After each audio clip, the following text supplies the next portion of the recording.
Assalamualaikum warahmatullahi wabarakatuh. Halo semuanya, apa kabar? Semoga baik-baik saja ya.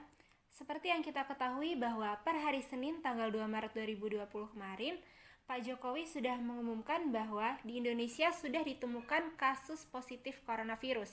Karena itu masyarakat langsung bereaksi. Nah, maka dari itu, saya Apri Nabila Rahmat, mahasiswa dari Fakultas Kedokteran Universitas Lampung. Di sini saya sedang melakukan tugas mata kuliah umum riset, diminta untuk melakukan wawancara tentang persepsi masyarakat mengenai penyakit COVID-19. Baik, langsung saja. Di sini sudah ada narasumber saya. Selamat siang Bu, perkenalkan saya Apri Nabila, mahasiswa Universitas Lampung yang sedang melaksanakan tugas kuliah, yaitu wawancara tentang persepsi masyarakat mengenai penyakit COVID-19. Apakah Ibu bersedia menjawab pertanyaan yang saya ajukan? Sembari saya dokumentasikan, saya rekam untuk memudahkan mahasiswa dalam penulisan laporan. Baik, saya bersedia. Baik Bu, terima kasih sebelumnya. Kalau boleh tahu, nama Ibu siapa? Ibu Elisa Desi. Baik, Ibu Leli ya. Kalau boleh tahu saat ini usianya berapa, Bu? Sekitar 48 tahun lah. Oh iya, 48 tahun ya. Baik, kalau alamat Ibu saat ini tinggal di mana? Alamat saya di Desa Purwodadi, Kecamatan Gisting, Kabupaten Tanggamus, Lampung. Baik, untuk pekerjaannya, Bu? Saya sebagai PNS, yaitu guru SMP Negeri 1 Sumberjo. Baik, Bu, langsung saja. Seperti yang kita ketahui, saat ini wabah corona masih menjadi perbincangan di mana-mana ya. Nah, di sini saya ingin bertanya, apa saja yang Ibu ketahui tentang virus corona? Yang saya tahu ini, virus corona ini awalnya itu kan berasal dari Wuhan, yaitu pasar yang ada di Cina yang menjual binatang-binatang liar dalam keadaan hidup. Terus virus itu bisa menyebabkan sesak napas, flu, demam, kadang batuk-batuk. Intinya itu menyerang saluran pernapasan lah. Jadi gejalanya bisa kayak pilek biasa, sehingga kadang susah dibedakan antara flu biasa itu dengan flu yang terkena virus corona. Lalu, bagaimana virus tersebut bisa menyebar dan menularkan orang lain? Menurut saya, penularannya yang saya tahu melalui cairan dari mulut atau hidung, seperti ketika bersin, ketika kita batuk gitu. Jadi ketika cairan tersebut tidak sengaja menempel pada orang yang belum terinfeksi, lalu orang tersebut tidak sengaja juga mengusap bagian wajah-wajahnya, seperti mata, hidung, dan mulut, maka orang tersebut bisa tertular. Karena cairan tadi kan mengandung virus. Terus bisa juga saat kontak secara langsung pas kayak lagi salaman tuh. Padahal dia bisa habis bersin, hacim gitu kan. Nah terus tangannya penuh dengan kuman tuh. Terus kita salaman sama orang lain. Ya kita kucek-kucek mata gitu. Duh, kan bahaya tuh, bisa menular deh. Baik, seperti itu ya, Bu. Kalau begitu, apakah menurut Ibu berbahaya? Wah, menurut saya sangat berbahaya sekali. Karena penyebarannya begitu cepat. Awalnya kan tuh dari Cina. Lalu sekarang sudah mendunia kan. Apalagi saat banyak orang yang tidak menunjukkan gejala. Tapi ternyata setelah dites hasilnya positif corona. Awalnya kan mereka kayak baik-baik saja. Terus ketemu saudara yang ada penyakit bawaan. Atau ketemu keluarga yang sudah tua. Jadi mereka nggak tahu bahwa mereka menulari orang lain. Oke, baik. Kemudian, apa yang Ibu pikirkan setelah mengetahui bahwa virus corona sudah menyebar ke Indonesia, bahkan sudah memasuki Lampung? Jadi kan gini, awalnya kan saya nonton di berita tuh, katanya di Cina ada virus baru, berbahaya lagi, banyak orang yang terinfeksi. Tapi saya mikir, udahlah, kan itu jauh di Wuhan, nggak mungkin toh sampai ke Indonesia. Eh, tapi ternyata sekarang udah masuk ke Indonesia. Bahkan angka kasus yang terkonfirmasi cukup tinggi. Jadi ya lumayan was-was gitu sih. Jadi lebih waspada lagi.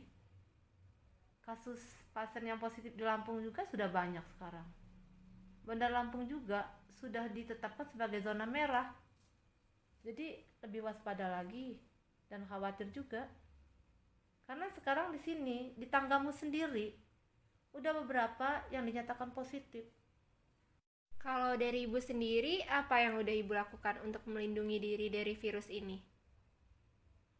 Yang sudah saya lakukan itu seperti menjaga jarak, terus di rumah saja. Kebetulan juga saya sudah berada di rumah selama lebih dari 2 bulan ini. Keluar juga kalau ada kepentingan tertentu aja. Kalau terpaksa ke pasar belanja bulanan pakai masker. Ke pasarnya juga itu kalau udah agak siangan gitu. Jadi kan nggak terlalu rame. Jadi menghindari kerumunan orang. Terus juga lebih sering cuci tangan. Ya, di depan rumah juga saya sudah menyediakan keran cuci tangan sama sabun cair supaya sebelum masuk rumah bisa cuci tangan dulu. Itu kalau di lingkungan sekitar Ibu, apakah sudah melakukan antisipasi penyebaran corona? Sudah. Di sini sudah pernah dilakukan penyemprotan disinfektan. Selain itu warganya juga sudah banyak yang memakai masker kalau keluar rumah. Di tempat-tempat umum juga sudah disediakan tempat cuci tangan. Sudah banyak sih juga spanduk-spanduk yang isinya tentang pencegahan corona. Dan juga sudah ada posko untuk pendataan dan pemeriksaan warga yang baru kembali dari perantauan. Begitu ya, Bu. Kalau dampak pandemi corona ini bagi Ibu sendiri apa? Terus apa aja yang udah Ibu lakuin selama pandemi ini? Apakah tetap produktif dan bisa efektif kegiatannya? Dampak corona ini tentunya aktivitas sehari-hari saya sebagai guru biasanya mengajar ke sekolahan. Sekarang sekolah-sekolah kan diliburkan. Kami tidak bisa tatap muka dengan murid, nggak bisa ketemu teman-teman di sekolah, sehingga tentunya mengharuskan kegiatan pembelajaran di sekolah diubah menjadi pembelajaran melalui daring. Dan saya sendiri awalnya sih lumayan kelimpungan karena belum terbiasa menggunakan perangkat teknologi dalam kegiatan pembelajaran tersebut. Kalau dibilang produktif, masih bisa dibilang produktif. Namun kalau efektif menurut saya belum sih. Karena saya mengajarkan siswa SMP ya. Masih banyak siswa SMP itu yang belum punya HP. Kan tidak semua orang tua mereka kan mampu memberikan fasilitas teknologi kepada anak-anaknya. Jadi saya lumayan kewalahan lah. Dan sebagai seorang ibu, keadaan ini membuat tugas saya menjadi berlipat ganda. Mulai dari membantu anak saya mengerjakan tugas-tugas yang diberikan sekolahnya. Kadang kepala pusing mumet deh, harus mengirim tugasnya kepada sekolah, aktivitas dan tugas yang dikerjakan. Belum lagi harus jaga kebersihan rumah, kadang semprot disinfektan, beres-beres, memasak, bahkan mau tidak mau ya keluar rumah untuk membeli stok makanan di pasar. Kalau begitu, apakah Ibu merasa jenuh? Jenuh sih iya, tapi mau gimana lagi, keadaannya lagi begini kan, daripada nanti saya kenapa-kenapa malah repot. Semua harus saya lakukan dengan ikhlas dan bersyukur, karena hikmahnya saya juga bisa menjadi lebih fokus dengan anak, dengan suami. Saya juga merasa lebih dekat dengan mereka. Jadi kita ambil hikmahnya sajalah. Baik, jadi begitu ya rupanya. Lalu bagaimana menurut Ibu tentang upaya pemerintah dalam mengatasi pandemi ini? Kalau menurut saya sih, pemerintah sudah melakukan berbagai langkah dalam menghadapi pandemi ini. Seperti penerapan physical distancing, himbauan work from home, dan juga menetapkan PSBB untuk mengatasi wabah virus corona yang sudah masuk ke Indonesia ini. Menurut saya hal ini sudah tepat karena semakin banyak orang yang ada di rumah, maka virus tidak akan menular ke yang lain. Namun saya berharap agar pemerintah bisa lebih baik lagi dalam menanggapi kasus COVID di Indonesia ini. Saya berharap penegak hukum dapat bersikap lebih tegas. Misalnya membubarkan keramaian-keramaian umum. Itu. Menurut saya jika PSBB dilakukan lebih tegas, lebih disiplin, dan lebih efektif lagi, kasus COVID-19 ini bisa berkurang. Baik, kalau begitu kita ke pertanyaan yang terakhir ya, Bu. Mengenai COVID-19 ini, apa harapan Ibu ke depannya? Harapan saya berharap pandemi COVID-19 ini bisa segera berakhir. Agar kondisi dunia maupun Indonesia kembali pulih.